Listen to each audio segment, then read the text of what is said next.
জয় শ্রীকৃষ্ণ। প্রিয় দর্শক বন্ধুরা, সকলে কেমন আছেন? আশা করছি ভালো আছেন এবং সুস্থ আছেন।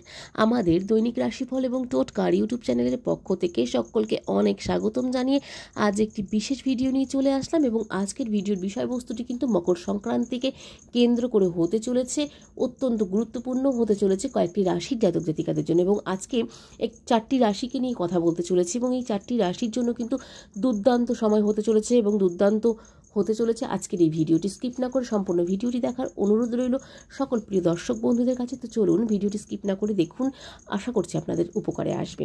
তো আজকের ভিডিওটি বিষয়বস্তুটি বলার আগে বলে নিই, আমাদের এই চ্যানেলের মাধ্যমে গ্রহ সংক্রান্ত, রাশি সংক্রান্ত, বাস্তু টিপস, টোটকা, ইউনিভার্সকে কেন্দ্র করে, সংখ্যাতত্ত্বকে কেন্দ্র করে হতে চলেছে। এই ধরনের ভিডিওগুলি পেতে চাইলে অবশ্যই আমাদের চ্যানেলটিকে সাবস্ক্রাইব করে পাশে থাকা বেল নোটিফিকেশনটি অন করে রাখার অনুরোধ রইল সকল প্রিয় দর্শক বন্ধুদের কাছে। তো চলুন বন্ধুরা, ভিডিওটি শুরু করব। এবং আমাদের ভিডিওগুলি ভালো লাগলে একটু শেয়ার করুন। হয়তো আমাদের এই ভিডিওগুলি পেয়ে অনেক দর্শক বন্ধুদের উপকারে আসলেও আসতে পারে। আজকের ভিডিওর বিষয়বস্তুটি রয়েছে মকর সংক্রান্তিতে সূর্য গুরুর যোগ কিন্তু হতে চলেছে। আগামী এক মাস বাম্পার আয় কিন্তু হতে চলেছে চারটি রাশির জাতক জাতিকাদের। সূর্য 14 জানুয়ারি মকর রাশিতে গোচর করতে চলেছে।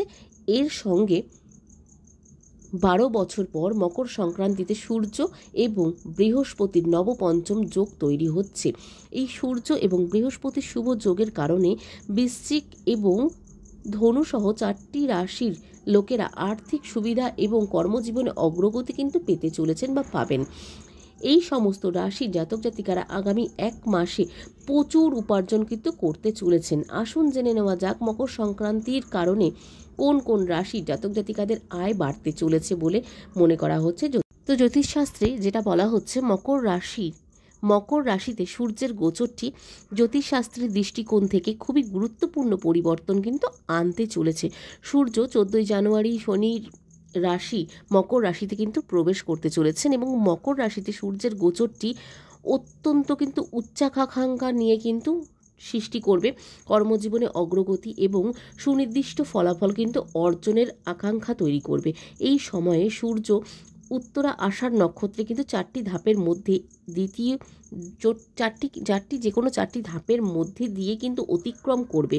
এর সঙ্গে মকর রাশিতে সূর্যের গমনের সঙ্গে 12 বছর পরে সূর্য গুরুর নবপঞ্চম যোগ গঠিত হবে, যার ফলে সূর্য এবং বৃহস্পতির উভয়ের একে অপরের নামে বা একে অপরের থেকে নবম এবং পঞ্চম ঘরে পৌঁছে যাবে বলে মনে করা হচ্ছে জ্যোতিষশাস্ত্র অনুসারে। এবং 12 বছর পরে এই সূর্য এবং বৃহস্পতির শুভ সংযোগের কারণে অনেক রাশির জাতক জাতিকাদের বাম্পার আয় কিন্তু হতে চলেছে। তাহলে আসুন জেনে নেওয়া যাক মকর রাশির জাতক জাতিকাদের বা সূর্যের গোচরের কারণে আগামী এক মাস কোন কোন রাশির জাতক জাতিকাদের আয় বৃদ্ধি হতে চলেছে। প্রথমত যে রাশিটি রয়েছে সেটি হচ্ছে বৃশ্চিক রাশি। বৃশ্চিক রাশির জাতক জাতিকাদের জন্য তৃতীয় ঘরে এই গোচরটি ঘটতে চলেছে বলে মনে করা হচ্ছে জ্যোতিষশাস্ত্রে।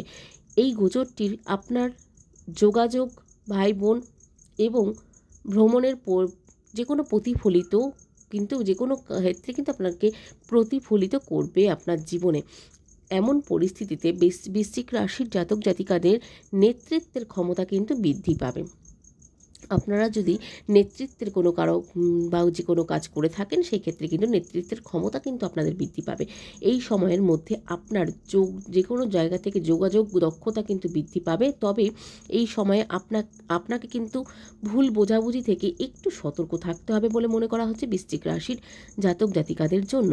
যারা লেখালেখি সংক্রান্ত কাজ করেন তাদের দক্ষতাও কিন্তু এই সময়ে বৃদ্ধি পাবে বলে মনে করা হচ্ছে। তবে এই সময়ে সবার সঙ্গে আপনার যোগাযোগ পরিষ্কার রাখতে এবং ভুল বোঝাবুঝি এড়াতে আপনাকে যে কোনো জায়গা থেকে কিন্তু পরিশ্রম করতে হবে এবং যে কোনো জায়গা থেকে কিন্তু আপনাকে অনেক সাপোর্ট সিস্টেম কিন্তু আপনি পেয়ে যাবেন এবং সাপোর্ট কিন্তু আপনি পাচ্ছেন বলেও মনে করা হচ্ছে জ্যোতিষশাস্ত্রে। যে কোনো জায়গা থেকে বৃশ্চিক রাশির জাতক জাতিকারা যেমন সাপোর্ট পাবেন এবং আপনাদের পদোন্নতি এবং আপনাদের যে কোনো জায়গা থেকে উন্নতির লক্ষণ কিন্তু রয়েছে বলে মনে করা হচ্ছে জ্যোতিষশাস্ত্রে। এরপর যে রাশিটি রয়েছে সেটি হচ্ছে ধনু রাশি। এই মকর সংক্রান্তির দিন থেকে ধনু রাশির জাতক জাতিকাদের জন্য সূর্যের গোচর তাদের দ্বিতীয় ঘরকে সক্রিয় করবে। এমন পরিস্থিতিতে আপনার এই সময়টির মধ্যে আর্থিক ফ্রন্টে কিন্তু সফলতা অর্জন করতে পারবেন। এই সময়কালে আপনি আর্থিক যে কোনো উপার্জন ভালোভাবে কিন্তু করতে পারবেন এবং যে কোনো জায়গা থেকে ভালো সুযোগ পেতে চলেছেন আপনি, এবং আপনি বিনিয়োগ থেকে সুবিধাও পাবেন প্রচুর পরিমাণে। তবে আপনার ঝুঁকিপূর্ণ বিনিয়োগ থেকে কিন্তু দূরে থাকা উচিত বলে মনে করা হয় বা মনে করা হচ্ছে। এই সময়ে আপনি কিছু লোকের সঙ্গে দেখা করতে চলেছেন যার কারণে বা যাদের কারণে আপনাকে আর্থিকভাবে শক্তিশালী হতে সাহায্য করবে। এই সময়ের মধ্যে আপনাকে কর্মক্ষেত্রে ভালো অগ্রগতির অর্জন করতে দেখা যাবে এবং সূর্যের গোচরের সময়ে আপনি আপনার সঙ্গী বা সঙ্গিনীর সঙ্গে সুখী সম্পর্ক কিন্তু গড়ে তুলতে সক্ষম হবেন এবং যে কোনো জায়গা থেকে বাধাবিঘ্ন কিন্তু দূর হবে। ধনু রাশির জাতক জাতিকাদের বাধাবিঘ্ন দূর হয়ে আর্থিক উপার্জনটি কিন্তু অত্যন্ত ভালোভাবে করতে পারবেন। এরপর যে রাশিটি রয়েছে সেটি হচ্ছে মকর রাশি। মকর রাশির জাতক জাতিকাদের ক্ষেত্রে সূর্য আপনার রাশিতে প্রবেশ করছে এবং সূর্যের এই গোচর হবে আপনার প্রথম ঘরে। এমন পরিস্থিতিতে আপনার আত্মবিশ্বাস বাড়বে, এছাড়াও সংকল্প বাড়বে। এই সময়ে আপনি খুব সাহসী সিদ্ধান্ত নিতে সক্ষম হবেন। এটি ব্যক্তিগত বৃদ্ধি এবং আপনার জীবনের জন্য যে কোনো দায়িত্ব নেওয়ার জন্য কিন্তু অত্যন্ত ভালো সময় কিন্তু হতে পারে। তবে মনে রাখবেন যে আপনি সমস্ত দায়িত্ব নিজের উপর রাখবেন না কখনোই। এটি আপনার জন্য নিজের বিকাশের সময় কিন্তু বলে মনে করা হচ্ছে জ্যোতিষশাস্ত্রে। আপনি আপনার উন্নতির দিকে পদক্ষেপ নিতে সক্ষম হবেন এই সময়টিতে। কিছুটা সতর্কতার সঙ্গে এগিয়ে যান, তাতে কিন্তু মকর রাশির জাতক জাতিকারা অনেক ভালো ফল করতে পারবেন বলে মনে করা হচ্ছে। চলুন বন্ধুরা, এবার যাচ্ছি লাস্ট রাশি 4 নম্বর রাশিটিতে। 4 নম্বর রাশিটি হচ্ছে মীন রাশি। মীন রাশির ক্ষেত্রে সূর্যের এই গোচর হবে আপনার জন্য 11তম ঘরে। সূর্যের এই গোচরটি ঘটবে 11তম ঘরে, যা সামাজিক নেটওয়ার্ক, লাভ এবং মীন রাশির মানুষকে যে কোনো উচ্চ আকাঙ্ক্ষার ঘরে কিন্তু পৌঁছে দিতে সক্ষম হবে। এমন পরিস্থিতিতে আপনাকে সামাজিকভাবে বেশ সক্রিয় করে তুলবে এবং যে কোনো জায়গা থেকে সক্রিয় দেখাবে। আপনার সামাজিক বৃদ্ধি পাবে। এই সময়ে আপনি আপনার গুরু এবং আপনার বন্ধুদের কাছ থেকে অনেক কিছু কিন্তু শিখবেন। এটি আপনাকে আপনার দীর্ঘমেয়াদী লক্ষ্য অর্জন করতে সহায়তা করবে। নেটওয়ার্কিং এবং আর্থিক বৃদ্ধির জন্য এটি একটি অনুকূল সময়ও কিন্তু হবে। এই সময়ে আপনি ভালো সফলতা কিন্তু পেতে চলেছেন বা পেতে পারেন। এই সময়টি আপনার জন্য সর্বাধিক অর্থ সঞ্চয় করতে সক্ষম হবেন এবং আপনি যে কোনো জায়গা থেকে আয়ের কিন্তু অন্যান্য উৎসও কিন্তু খুঁজে পাবেন। যে কোনো জায়গা থেকে আয় করার জন্য নানান রকমের উৎস খুঁজে পাবেন এবং আয়ও কিন্তু হবে প্রচুর পরিমাণে আপনাদের জন্য।